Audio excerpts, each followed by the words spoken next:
Buenas tardes, queridos amigos. Ya estamos en otro programa más de Cocinando con Marilyn de Magazine. Como cada jueves tenemos el privilegio y el honor de tener con nosotros a la doctora Cristina Balinotti, analista de psicología familiar y cultural. También ella es personalidad de medios de comunicación, de radio y televisión, autora de 8 libros, conferencista institucional. ¿Cómo se encuentra, doctora, el día de hoy? Muchas gracias por estar con nosotros. No, gracias a ti por el espacio. Muchas gracias. Muy bien, muy contenta de estar contigo. Doctora, hablábamos de todo lo que viene pasando. La semana pasada usted dijo que iba a tocar este tema tan importante por lo que se está viviendo de alguna manera en la guerra. ¿Cómo se crea un terrorista? Sí, bueno, ¿cómo se cría un terrorista? Y bueno, se cría sobre 3 pilares. Primero, el fanatismo familiar que el niño desde ya vive desde que nace. Luego el odio hacia determinado pueblo, determinada idea, determinada persona. Y por último, el otro pilar, patológico por supuesto, es el desvalor de la vida. Se lo cría en que la vida propia no sirve salvo para inmolarla a una causa determinada. Entonces, en principio el fanatismo, ¿qué es el fanatismo, verdad? El fanatismo, tú sabes que viene de la etimología fanum, que significaba varios siglos antes del nacimiento de Cristo, templo. Y entonces el que cuidaba el templo era el fanático, el portero del templo. Pero después, con el transcurso del tiempo, el fanático fue el adepto al templo, aquel que iba a idolatrar, a rezar a sus ídolos o a su ídolo o a su dios o dioses. El primer siglo antes de Cristo ocurre recién la interpretación de fanatismo como la conocemos ahora, que es ese fervor frenético, delirante, enfermizo de una persona que solamente es emoción. ¿Por qué? Porque el fanático es exclusivamente emoción pura, no utiliza su razón, nunca reflexiona acerca de lo que hace. Es una persona realmente que está llevada por la ira y por ese odio. ¿Qué es el odio? Bueno, antes que nada les digo, y los invito a ver en mi canal de YouTube, qué es el fanatismo, media hora para que ustedes, de manera simple, comprendan mejor el tema del fanatismo. Ya pasamos al odio. El fanático siempre tiene un odio por el contrario, por el que no piensa como él o como ella. Ese odio que en la sociedad cae, ¿verdad?, hacia, por ejemplo, el odio al equipo contrario de fútbol, el odio al político o al grupo político al cual yo no pertenezco. Y entonces el fanático que odia piensa que todos aquellos que no creen en lo que él cree, que no piensan como él o ella, bueno, están en contra de él, son sus enemigos. Entonces va contra ellos. El odio se cristaliza en la venganza, como decía Lacan, la venganza, perdón, Kant, Emmanuel Kant, la venganza es una forma del odio, que se sirve siempre fría. ¿Por qué? Porque el que odia, a diferencia del fanático, utiliza la razón, porque está pensando y planeando de qué manera deshacerse de esta persona o de este grupo humano, como ha pasado acá. Y finalmente, desde ya, el no valor de la vida. Sabemos que en los grupos fundamentalistas islámicos los niños son sustraídos del hogar, de un hogar que ya también lo prepara para eso o no. Puede ser que haya personas que piensen distinto, aunque es cultural este concepto del no valor de la vida, y se lo llevan de chiquitos, 5 o 6 años, para comenzar un entrenamiento, un ejercicio militar, en donde se profundiza más esta noción del no valor de la vida, de inmolarse por una causa. El odio y el fanatismo es todo lo que ven en su vida. Por otro lado, no tienen lo que John Bowlby hablaba, que es tan importante para la salud mental y el equilibrio humano. No tienen apego seguro. tienen un desapego temprano y además un apego caótico, patológico, a ciertas figuras, a ciertos líderes, que déjame decirte que el líder fanático, el líder islámico, probablemente ya es un individuo que se fanatizó, pero previamente tiene una personalidad narcisista, es un individuo que va a servir, los demás siempre van a servir a su propósito, es alguien que tampoco puede ver. Son líderes funestos desde ya. Entonces, el odio es transferible de generación en generación. Nosotros vimos en la antigua Yugoslavia, serbios y croatas se odiaron por 1000 años en guerras, por 1000 años. ¿Esto qué quiere decir? Que yo, si soy un fanático religioso, desde mi punto de vista, el peor de los fanatismos, ¿verdad? No solo porque en el origen fanático estaba conectado con la religión, por aquello del templo que explicaba. Entonces, este fanatismo religioso nos lleva justamente a comentarlo en el hogar, a transferirlo a los hijos. Hay una esperanza en todo esto, porque fíjate, una esperanza de cambio, una luz que puede llegar a vislumbrarse. Y es la siguiente. Después de la muerte de Mahoma, ¿verdad? En el 600 y pico, el califa Omar, que califa quiere decir representante, tomó Jerusalén y dijo que iba a respetar a los pueblos del libro. Entonces convocó al rabino judío, al patriarca cristiano y ellos mismos, y llegaron a un acuerdo que iba a respetar sus templos, su cultura, su religión, pero que en lugar de pagarle el tributo a Constantinopla, porque obviamente habían sido conquistados, Jerusalén, iban a pagar a ellos mismos ese tributo. Y digo que los respetaba porque los tres pueblos pertenecen a los pueblos del libro. Esto de los libros sagrados, del libro de la Biblia, las cosas sagradas.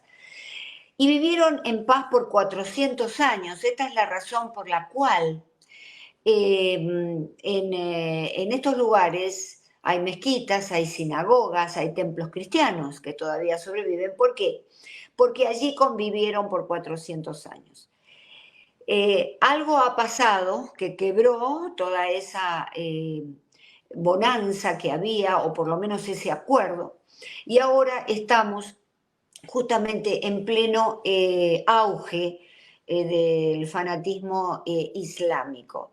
Digamos que los terrorismos fueron de muchas clases, ¿verdad?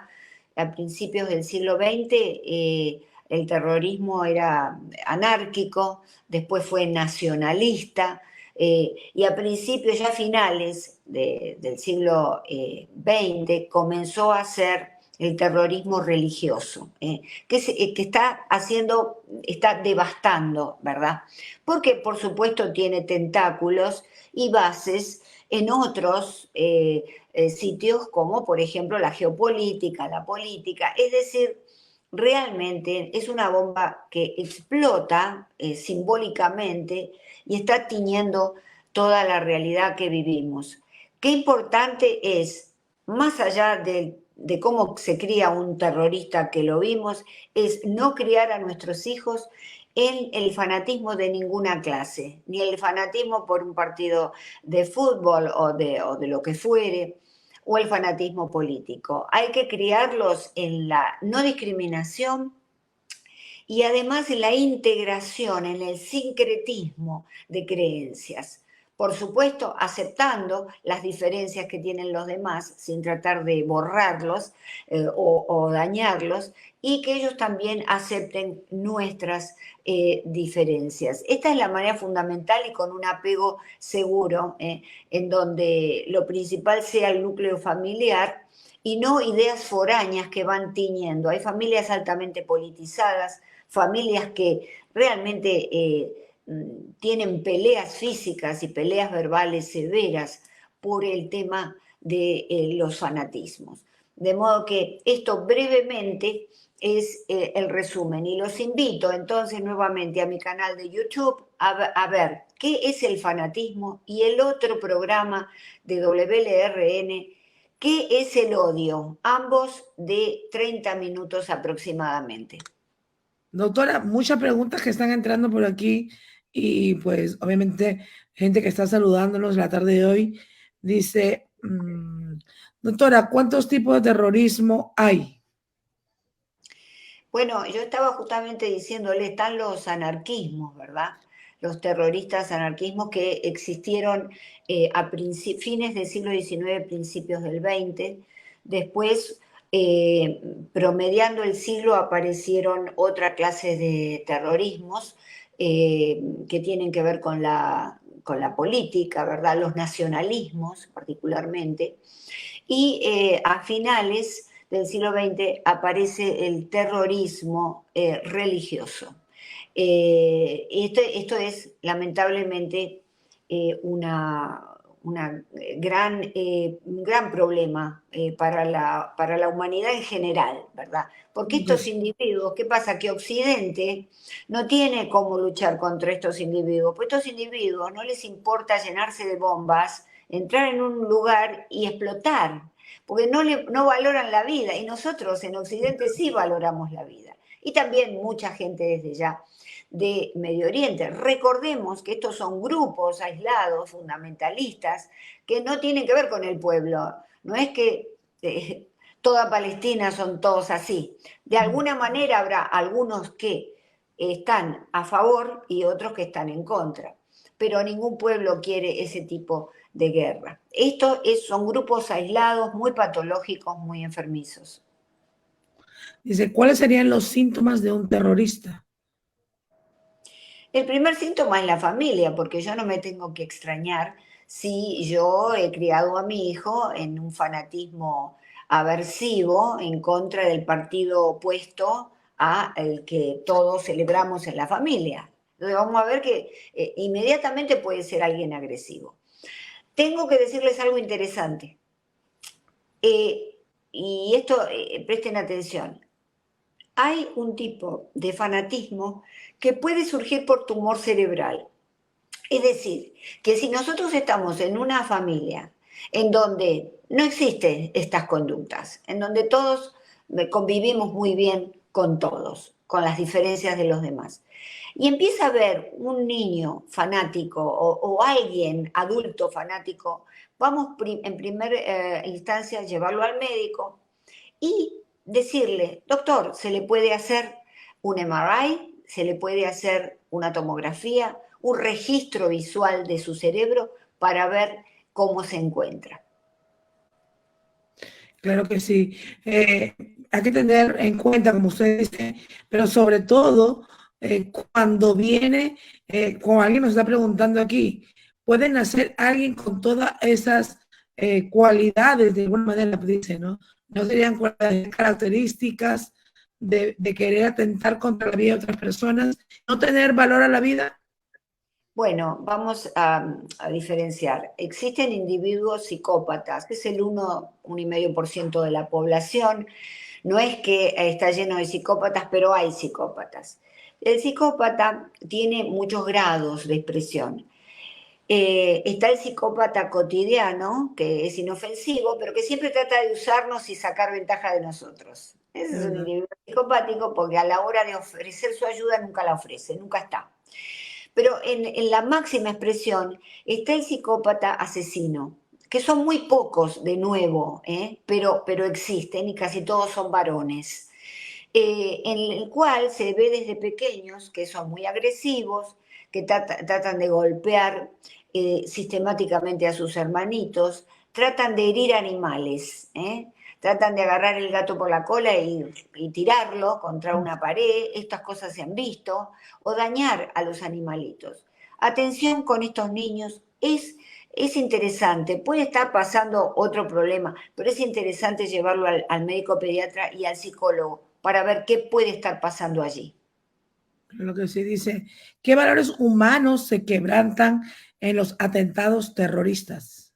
Los valores más básicos de la vida, los valores del amor, los valores de la solidaridad, de la compasión, Todo eso no existe, de la cooperación. Esos son los valores que se quebrantan más importantes porque no se tienen en cuenta, porque un individuo que puede llegar a entrar a un pueblo o tirar una bomba en un lugar o mirar cara a cara a aquel que va a matar y matarlo, es un individuo que no tiene amor, no tiene compasión, no tiene empatía, no es capaz de compartir la vida con los demás. Claro que sí. Dice acá, sin preguntas, dice, doctora, dice, ¿cómo se tipifica el delito de terrorismo? Bueno, indudablemente esa es una respuesta que tiene que dar un abogado, ¿verdad? Porque la tipificación es legal en este caso. Lo que sí podemos decir es que es un delito contra la humanidad. Es decir, sin duda el terrorismo es un delito lesa humanidad y como tal tiene que ser penado. Dice, doctora, tengo un familiar que vive en Israel muchos años y cría a sus hijos allá. Ha tenido muchos problemas con sus niños porque él los cría como cualquier latino, pero los niños con los que se relacionan tienen otra manera de pensar. ¿Qué me aconsejaría en este caso? Le aconsejaría que tenga conversaciones, diálogos, dependiendo de la edad con el niño, y se le diga, tenemos que respetar lo que piensan los demás, pero debemos exigir que también respeten lo que pensamos nosotros. La organización familiar en la que naciste tiene estas pautas de conducta, estas pautas culturales. No importa, vivimos acá en Israel porque nos gusta, porque es nuestros antepasados están aquí, pero nosotros, estas son las reglas de la familia. Entonces, hay que exigir que los demás nos las respeten. Sobre todo, atención, si es alguien que está entrando en la pubertad, en la adolescencia, en donde la presión social de los iguales es muy fuerte. Entonces tiene que estar bien clarito las reglas de la casa. Y eso es muy importante y se logra exclusivamente a través del diálogo y del ejemplo que vamos dando. Ayer, no sé si vio algo que salió de la Universidad de George Washington, que se comunicó, obviamente, después la universidad habló sobre un proyector que pusieron en una de las facultades donde decían que apoyaban abiertamente, obviamente, al pueblo de Palestina y a Hamas, de alguna manera. Eso creó una controversia, como siempre viene creándose, entre los padres, que dicen, ¿a dónde estamos enviando a nuestros hijos? De alguna manera, hay valores que están en la casa formados, como usted nos dice, y de los cuales sabemos que existen, pero ¿cómo lidiamos, vamos a decir, con esto, no? Yo tengo a mi hijo en la universidad, no he tenido ningún problema, pero escucho muchos padres que se sienten un poco, vamos a decir, descontentos, disconformes, preocupados por quienes estén alternando con sus hijos, sobre todo en la edad en la que se encuentran. Claro, sin duda, sin duda. Tenemos que poner bien en claro, hacer una pregunta a nuestros hijos, quizá ir a las autoridades y hablar con las autoridades también de la universidad, preguntarles si ustedes están a favor de la vida, si están a favor del amor, de la compasión, de nuevo, de estos valores, o si están a favor de los antivalores, que es todo lo contrario, que es matar, no ser compasivo. Entonces, a partir de eso, abrir una conversación social con nuestros hijos y también, ¿por qué no?, llevarla a la universidad, los representantes que están allí frente a esa universidad. ¿Qué piensan? Porque el problema es que, claro, yo no voy a coartar, ellos tienen su derecho a hacer lo que quieren, a poner las imágenes.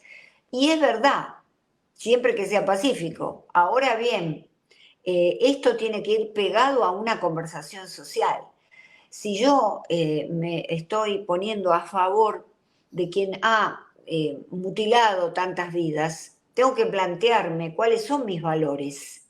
Entonces, si yo soy el padre de un hijo que le gusta proyectar esas cosas y defender a estos terroristas, entonces preguntarle si estás a favor de la vida o estás a favor de la muerte. Porque también estamos en un mundo muy suicidógeno, en un mundo muy negro, en donde pareciera que la muerte está emergiendo a cada rato. Es verdad, es verdad. Yo recuerdo, doctora, que todo esto se veía, no sé si en Argentina, pero en mi país se veía mucho en las universidades nacionales, donde se formaban todos estos grupos terroristas y obviamente, generalmente nosotros decíamos que como eran universidades nacionales, había muchas personas que venían del campo de alguna manera a trabajar, entonces manipulaban, obviamente psicológicamente, y lo ponían, obviamente, del lado de ellos, ¿no? Hubo mucho en los países en Perú, un tiempo que era imposible vivir por todos estos actos terroristas y los padres, obviamente, siempre con esa incertidumbre, pero se veía, vamos a decir, hasta en un estrato social bajo. Sí, Hoy en día yo no es así. a mediados del siglo XX se vieron los nacionalismos y terrorismos de izquierda, que esa es, por supuesto, la cuna donde esto se da, en Argentina también, la izquierda es en las universidades, ¿eh? Ha sido y es en las universidades. Entonces, ahí es donde tenemos que tener mucho cuidado, porque cada uno puede ser de izquierda, de derecha, pero acá estamos hablando de atentados mayúsculos y, y ominosos de personas y de niños. Entonces, ¿estamos a favor de esto? Si yo puedo estar a favor de recuperar un territorio para una zona u otra, ¿no? Puedo estar a favor de eso, pero no puedo estar a favor de la muerte de esa manera. No, definitivamente que no. Un tema que ha tocado mucho y sigue tocando, como usted dice, se ven imágenes sumamente aterradoras hasta el día de hoy, donde prácticamente la vida no vale nada. Quería comentarte algo sobre el odio, muy importante.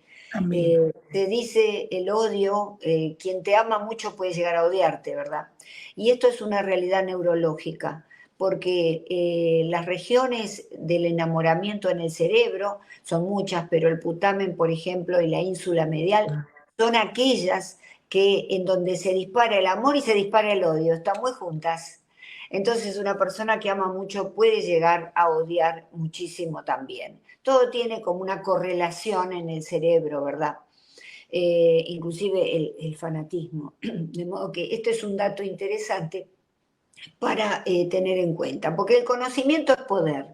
El conocimiento es poder y como decía Sócrates, el conocimiento es poder y la debilidad es la ignorancia. Entonces tenemos que conocer, ¿eh? Tenemos que conocer inclusive para tener herramientas para hablar con nuestros hijos, ¿eh? Para debatir con ellos. Sobre todo si son hijos que vienen de la universidad y quizá vienen con algunas ideas que a nosotros no nos gustan o no estamos de acuerdo. Claro que sí, doctora. Como usted siempre dice, la comunicación en la familia es la base y en la formación definitivamente, Definitivamente. definitivamente. Sí, estas cosas hay que hablarlas. Yo sé que se multiplica a través de las redes sociales, desgraciadamente se multiplica demasiado las escenas de violencia y hace daño. ¿Eh? Las escenas de violencia impactan mucho en los jóvenes. Por eso, el único antídoto es poder hablar en la cena familiar, en ese altar de la familia, tenemos que hablar de estas cosas, permitir que nuestros hijos, Marilyn, hablen, porque hablando es como que van sacando afuera eso que por dentro les hace daño. Lo Es que verdad. pasa, las inquietudes, la incertidumbre, me va a pasar a mí, porque ahora pareciera que el mundo está amenazado, ¿verdad? Entonces, hablándolo se rebaja la ansiedad, se rebaja la preocupación. Y entonces es como un acto, un ritual de sanación, poder charlar, dialogar en familia estas cuestiones centrales de la vida cultural de Occidente y de Oriente hoy en día. Claro que sí. Sobre todo hablar, ¿no? Comunicarnos. Como usted dice, eso está pasando, obviamente, en el Medio Oriente, pero no estamos lejos de una realidad. Lo estamos palpando, lo estamos viendo aquí. Y también, como le decía hace un momento, mucha inmigración del Medio Oriente y nuestros hijos, de alguna manera, van a estar, vamos a decir, con estos niños, estos adolescentes, estos jóvenes que llegaron, que van a estar en las escuelas con nuestros propios hijos. Eso también es un sentir que hay que saber manejarlo. Pero tenemos que tener en cuenta que los grupos terroristas fundamentalistas son escasos, son células, son grupos que están altamente, son odiadores por naturaleza y fanáticos y desprecian la vida. No todo el pueblo de Palestina es así, No, claro. ni todo Medio Oriente es así. Es decir, ellos también están padeciendo de pronto esto que ha sucedido. Estos males. De modo que no caigamos en la tentación de odiar a todos los palestinos. Y entonces viene un chico palestino a una universidad y ya lo miramos mal. Y ya que lo queremos. No, primero tenemos que saber qué piensa, de dónde viene. Porque Claro. es muy probable, claro, es raro que Pasó mucho con las Torres Gemelas, ¿se acuerda? Exacto. Pasó Sí, mucho con las Torres Gemelas. Hubo un odio injusto de alguna manera con cualquiera que provenía de esos países después del atentado. Claro, por eso atención, ¿no? Y hablemos esto con nuestros niños, digamos, estas son células terroristas que fíjate la fuerza que tiene su fanatismo, su odio y ese desprecio por la vida que logran hacer esto, aún con su propio pueblo porque no les interesa. Es decir, todos son herramientas, ¿para qué? Para vengarse, y forman parte de su propio pueblo de ese plan. Claro que sí.